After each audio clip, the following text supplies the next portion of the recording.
Merci Madame la Présidente. Merci Madame et Monsieur le rapporteur pour votre travail très conséquent et qui a nourri cette proposition de loi. Mes chers collègues, je le disais, la sécurité est l'une des priorités du gouvernement, en même temps que l'une des préoccupations majeures des Français. Et nous les comprenons, les règlements de compte entre bandes, les attaques de commissariats, les caillassages de policiers ou de pompiers, et le lynchage cet été d'un conducteur d'autobus, les agressions d'enseignants par les élèves et les parents d'élèves, bref.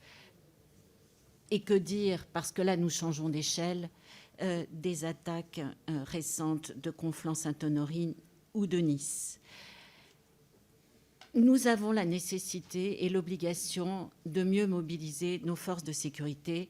Alors, j'ai une préférence, vous le comprendrez aisément, pour les forces régaliennes, mais c'est une bonne idée que d'augmenter ou de prévoir une expérimentation pour étendre les compétences des polices municipales.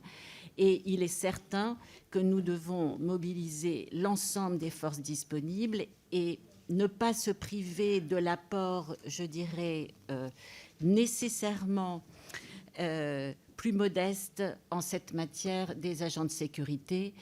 Les principales dispositions de votre texte visent à mieux les structurer, mieux les contrôler, et je crois que c'est une bonne idée avant que d'imaginer étendre leurs compétences, ce que vous faites de façon très modérée dans ce texte. Nous devons aussi protéger nos forces de sécurité, tout en respectant, c'est toujours l'équation la plus difficile, nos libertés fondamentales. Vous cherchez à le faire. Le MoDem, mon groupe est apparenté, s'associe pleinement à la démarche qui est la vôtre dans le cadre de ce texte. Toutefois, il déposera un certain nombre d'amendements qui, à notre sens, améliorent ce texte. Alors, je passe très vite sur les amendements à l'article 1 relatifs à une meilleure communication au conseil municipal, de meilleurs critères pour la procédure d'évaluation de cette expérimentation lorsqu'il s'agira de faire le bilan. Nous prévoyons l'introduction d'une clause de revoyure, et là je développe un tout petit peu à bref délai, s'agissant de la transmission directe des procédures de la police municipale au parquet sans le filtre des officiers de police judiciaire.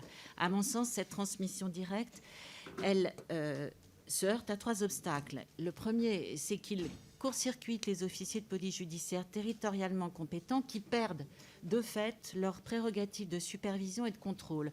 Or, c'est le rôle du directeur départemental de la sécurité publique que de connaître l'ensemble des infractions qui ont été commises sur son territoire. Il n'y a que lui qui peut avoir cette vision globale.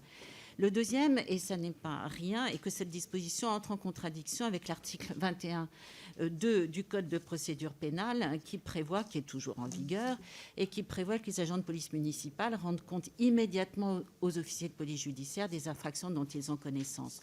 Enfin, vous le savez, les magistrats du parquet surchargés ne pourront pas faire face à tant d'interlocuteurs, puisqu'il y a tant de police municipale, et ils reverront bien souvent ces procès-verbaux pour enquête.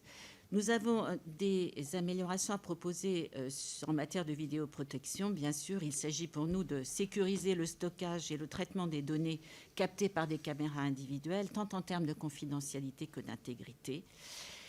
Nous souhaitons, sur l'article 24, limiter l'interdiction de diffusion de vidéos permettant d'identifier les policiers ou des gendarmes agissant dans le cadre d'une opération de police, au seul cas où ces diffusions auraient pour but de porter à l'intégrité physique des intéressés.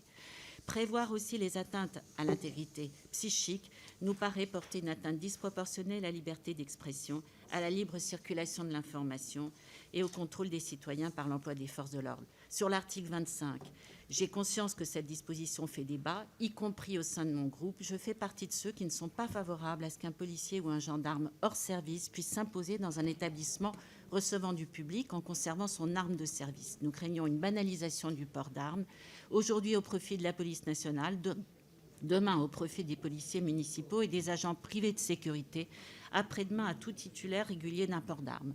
L'actuelle législation nous paraît équilibrée. Pour finir, notre groupe est unanimement opposé à l'amendement du gouvernement prévoyant de l'habilité à modifier par voie d'ordonnance le régime juridique de la vidéoprotection. C'est au Parlement de légiférer sur un domaine aussi sensible qui touche de très près nos libertés individuelles. Il s'agit ici pour notre Assemblée d'exercer les prérogatives qui sont les siennes.